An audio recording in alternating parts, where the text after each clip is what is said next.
Meski ceritanya terasa panas dan bikin salah fokus dan membuat tegang bagian bawah Anda, tapi tetap aman untuk semua umur.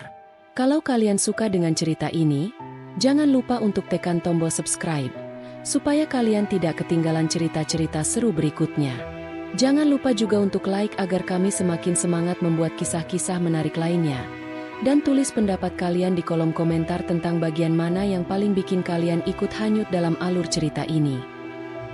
Aku bernama Raka, seorang pria berusia 25 tahun yang baru saja diterima bekerja di sebuah perusahaan desain interior yang cukup ternama di kota. Aku sangat antusias dan sedikit gugup karena ini adalah pekerjaan pertama setelah lulus kuliah. Pada hari pertama, aku bertemu dengan majikanku yang dikenal semua orang sebagai sosok yang cantik, percaya diri, dan sangat profesional. Namanya Nadia. Dia punya gaya yang selalu stylish dan sikap yang tenang tapi tegas. Banyak karyawan bilang Nadia itu majikan seksi. Bukan hanya karena penampilannya tapi juga karena aura karismanya yang memikat. Aku langsung merasa sedikit tertantang dan penasaran. Bagaimana sosok seperti Nadia sebenarnya dalam bekerja? Saat orientasi, Nadia memperkenalkan diriku ke timnya. Dia berbicara dengan nada lembut tapi penuh otoritas. Aku memperhatikan dia dari dekat. Setiap gerak-geriknya terukur. Matanya tajam tapi ada sedikit senyum misterius yang tidak bisa aku pahami.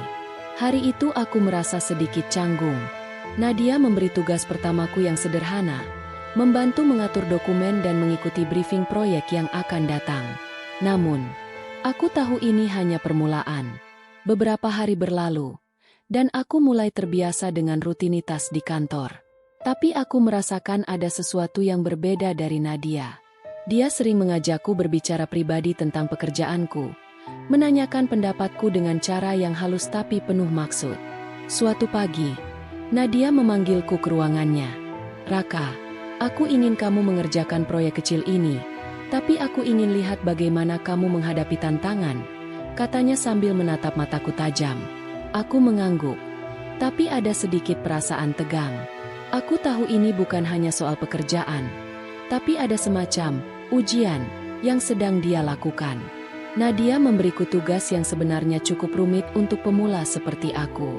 Dia meminta aku membuat konsep desain yang unik untuk klien penting, dengan batas waktu yang ketat. Saat aku mulai mengerjakan, aku merasa beban berat di pundakku. Tapi yang lebih membuatku gelisah adalah tatapan Nadia yang seperti mengawasi dari jauh. Walaupun dia jarang mengintervensi langsung. Setiap aku menemui masalah, aku merasa ada suara kecil di kepala yang bilang, "Ini ujian, jangan sampai gagal." Aku sadar Nadia bukan hanya bos biasa. Dia diam-diam mengamatiku setiap hari, melihat bagaimana aku bekerja, bagaimana aku berinteraksi dengan rekan kerja, bahkan bagaimana aku menghadapi tekanan.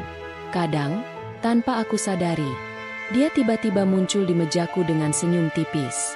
"Bagaimana progresnya, Raka?" tanyanya santai. Aku mencoba menjawab dengan yakin, tapi kadang rasa gugup tetap muncul. Setelah proyek kecil itu selesai, Nadia memberikan tantangan kedua. Aku harus mempresentasikan hasil kerja di depan klien utama. Aku hampir panik. Presentasi?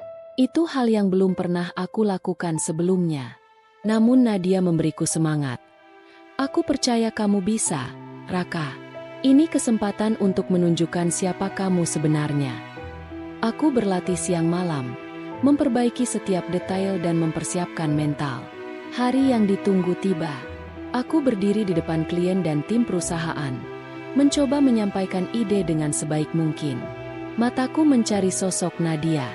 Dia berdiri di sudut ruangan, dengan gaya yang sama seksi dan percaya diri.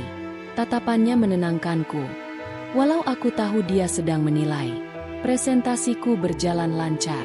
Aku bisa melihat ada rasa bangga di mata Nadia ketika aku selesai. Setelah presentasi, Nadia mengajakku berbicara pribadi di ruangannya. Aku merasa tegang, takut ada kritik keras. Namun, dia berkata dengan senyum hangat, "Raka, aku tahu kamu sedang aku uji. Aku ingin lihat siapa kamu sebenarnya.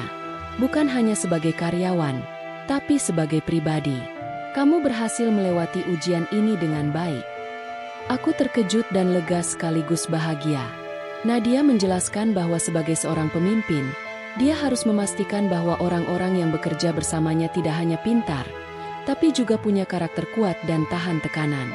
Kadang, ujian itu penting untuk membentuk kita jadi lebih baik, katanya.